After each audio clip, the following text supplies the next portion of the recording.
William Shakespeare. 23 de abril de 1564, 23 de abril de 1616. Poeta y dramaturgo inglés.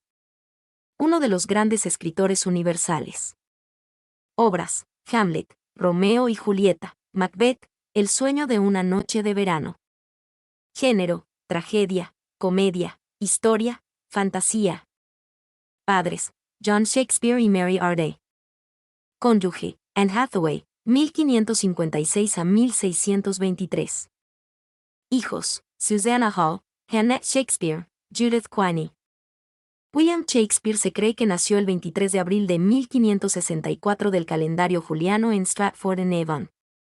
Respecto al nacimiento del escritor, tan solo se conserva un documento de bautismo de la iglesia de Stratford-upon-Avon, centro de Inglaterra, que atestigua que el 26 de abril de 1564 se registró un Guilielmus Johannes Shakespeare. El 23 de abril, la fecha en la que se suele fijar su nacimiento y que coincide además con la de su muerte a los 52 años en 1616, es una convención que se ha adoptado, suponiendo que sus padres le bautizaron 3 días después de nacer. Sin embargo, como nació bajo el antiguo calendario juliano, lo que era 23 de abril durante su vida, en realidad sería el 3 de mayo según el calendario gregoriano actual. Familia. Fue el tercero de 8 hermanos, el primer hijo varón de John, comerciante guantero sin estudios, y de Mary Arden, hija a su vez de un terrateniente católico. John llegó a Stratford antes de 1532 como aprendiz y curtidor de cueros. Prosperó y comenzó a negociar con productos agrícolas y lana, comerciaba con guantes, cuero, madera y trigo. Uno de los familiares de Shakespeare por parte de madre, William Arden, fue arrestado por conspirar contra la reina Isabel I, siendo encarcelado en la Torre de Londres y ejecutado. Estudios. Estudió en la escuela de su localidad y, como primogénito varón, estaba destinado a suceder a su padre en los negocios. Habría cursado durante unos 6 años Grammar School o escuela primaria, cuya materia básica era el latín, aunque tuvo que ponerse a trabajar como aprendiz de carnicero por la difícil situación económica que atravesaba su padre. A pesar de ser una de las más grandes figuras de la literatura mundial, nunca asistió a la universidad. Esposa e hijos. En 1582 contrajo matrimonio con Anne Hathaway, hija de un granjero, con la que tuvo una hija, Susana, en 1583, y 2 mellizos, un niño, Amnet, que murió en 1596 a los 11 años, y una niña Judith, en 1585.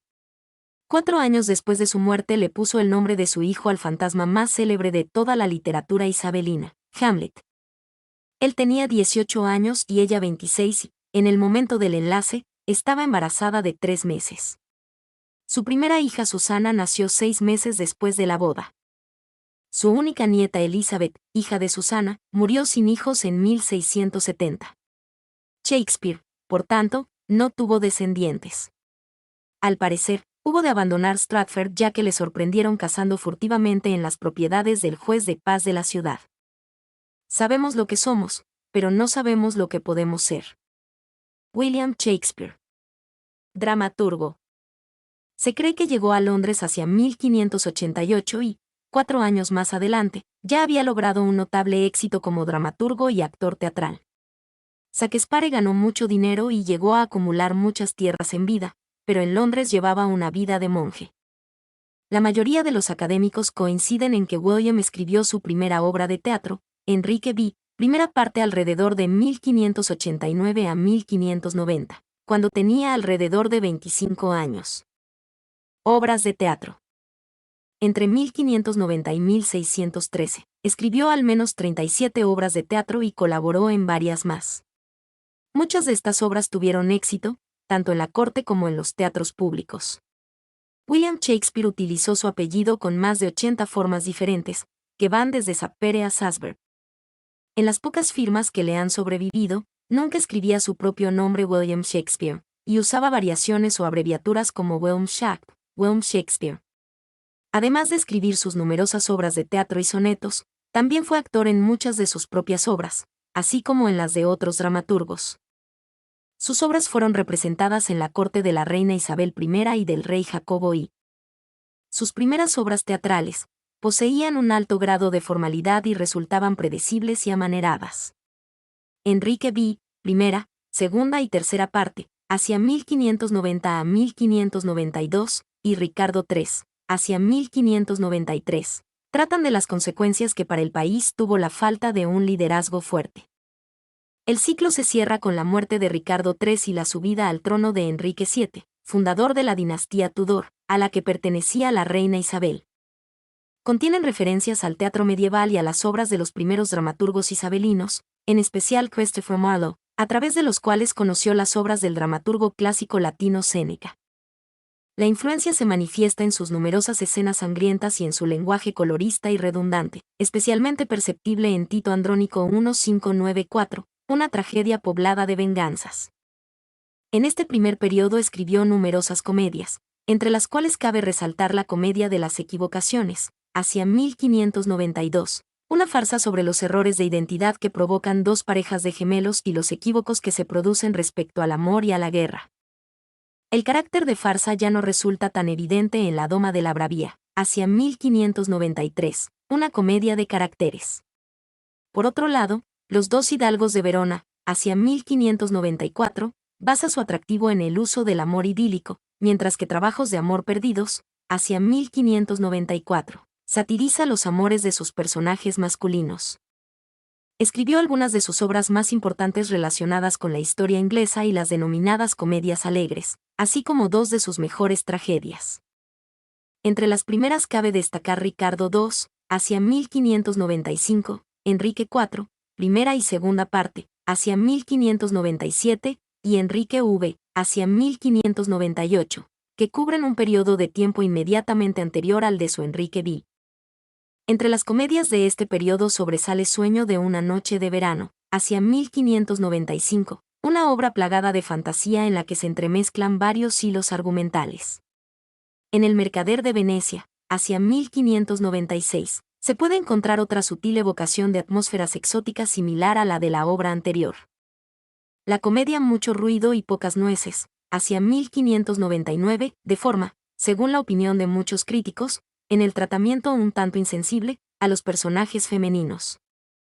Sin embargo, las comedias de madurez como Gustéis, hacia 1600, y Noche de Epifanía, hacia 1600, se caracterizan por su lirismo, su ambigüedad y por el atractivo de sus bellas heroínas. En Como Gustéis, describe el contraste entre las refinadas costumbres de la corte isabelina y las de las áreas rurales del país y construyó una compleja trama argumental basada en las relaciones entre la realidad y la ficción. Otra de las comedias de este segundo periodo, Las alegres casadas de Windsor, hacia 1599, es una farsa sobre la vida de la clase media. Dos tragedias, muy distintas entre sí por su naturaleza, marcan el comienzo y el final de este segundo periodo. Por un lado, Romeo y Julieta, hacia 1595, pone en escena el trágico destino de dos amantes, forjado por la enemistad de sus familias. Por el otro, Julio César, hacia 1599, es una tragedia sobre la rivalidad política. Hamlet, hacia 1601, su obra más universal, va más allá de las otras tragedias centradas en la venganza, pues retrata la mezcla de gloria y sordidez que caracteriza la naturaleza humana. Otelo, El Moro de Venecia, hacia 1604, expone el surgir y el expandirse de unos injustificados celos en el corazón del protagonista, un moro que es el general del ejército veneciano. El Rey Lear, hacia 1605, concebido en un tono más épico, describe las consecuencias de la irresponsabilidad y los errores de juicio de Lear, dominador de la antigua Bretaña, y de su consejero, el duque de Gloucester. Antonio y Cleopatra, hacia 1606, se centra en otro tipo de amor, la pasión del general romano Marco Antonio por Cleopatra, reina de Egipto, glorificada por algunos de los versos más sensuales de toda la producción shakespeariana. Macbeth, hacia 1606, describe el proceso de un hombre bueno que sucumbe a la ambición y llega hasta el asesinato. Troilo y Cressida, hacia 1602, pone de manifiesto el abismo entre lo ideal y lo real, y en Coriolano, hacia 1608, el romano Cayo Marcio Coriolano es incapaz de seducir a las masas. Timón de Atenas, hacia 1608, narra la historia de un personaje reducido a la misantropía. A buen fin no hay mal principio, hacia 1602, y Medida por medida, hacia 1604, cuestionan la moral oficial. La tragicomedia romántica Pericles, príncipe de Tiro, hacia 1608, muestra a un personaje abatido por la pérdida de su esposa y por la persecución de su hija. En Cimvelino, hacia 1610, y El cuento de invierno, hacia 1610, los personajes soportan también grandes sufrimientos, aunque al final consiguen la felicidad. La tempestad, hacia 1611, otra tragicomedia expone los efectos de la alianza entre la sabiduría y el poder. El drama histórico Enrique VIII, hacia 1613, y Los dos nobles caballeros, hacia 1613 y publicada en 1634, atribuidas a Shakespeare, parecen ser más bien fruto de su colaboración con John Fletcher. Poemas. Tuvo el mecenazgo de Henry Wriothesley, tercer conde de Southampton. La publicación de dos poemas eróticos Venus y Adonis 1593 y La violación de Lucrecia 1594, y de sus sonetos, editados en 1609, le dieron la reputación de brillante poeta.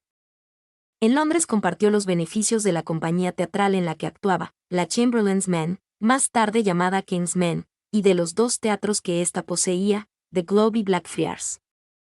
Regreso a Stratford-in-Avon. En 1610 retornó a su pueblo natal. Había cumplido uno de sus muchos propósitos, lograr una fortuna. Las metáforas de carácter legal, Went to the Sessions of Sweet Silent Thought / a Summon Up Remembrance of Things Past, abundan curiosamente en su obra. Hasta la fecha de su muerte Shakespeare se dedicó a litigios con los vecinos. Durante su vida, escribió 37 obras y 154 sonetos, lo que significa un promedio de 1,5 obras al año desde que comenzó a escribir en 1589. No se le ocurrió entregar a la imprenta su vasta obra dispersa. Thomas de Quincey conjetura que para Shakespeare, la representación teatral era la verdadera publicidad, no la impresión de un texto. Su excelsa obra y su huella en la historia de la literatura universal contrastan radicalmente con la escasez de documentos que atestiguan su singladura personal. Siendo el escritor más importante de todos los tiempos, solo se conservan 14 palabras de su puño y letra, 6 firmas y la declaración, por mí, al final de su testamento. Poco antes de morir había hecho su testamento. Se habla de muebles y de inmuebles, pero no se menciona un solo libro. Muerte. Murió en Stratford-upon-Avon, Berwick City, Reino Unido, según el calendario gregoriano el 3 de mayo de 1616, según el calendario juliano el 23 de abril de 1616. Por esas fechas murió Cervantes en Madrid. Sin duda, ninguno de los dos oyó hablar del otro. Mi nombre es Demim. Soy tu asistente personal. Mi sitio en internet es demim.es.tl.